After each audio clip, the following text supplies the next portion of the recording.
এই কথাটা মনের মধ্যে বসাই নেন, যে আপনার সে আপনারই থাকবে, যে আপনার নয় সে কোনো না কোনোভাবে চলেই যাবে।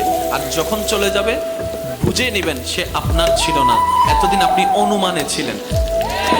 যেটা আপনার পাওয়ার সেটা যদি ওই পৃথিবীর শেষ প্রান্ত যদি থাকে, কোনো না কোনোভাবে সেটা আপনার হাতেই আসবে।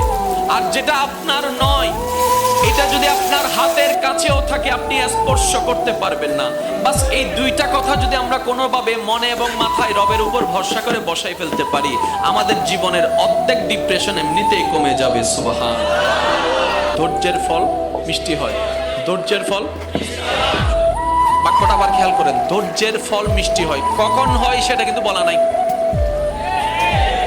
কখন হয় কি বারে হয় সেটা কিন্তু বলা নাই।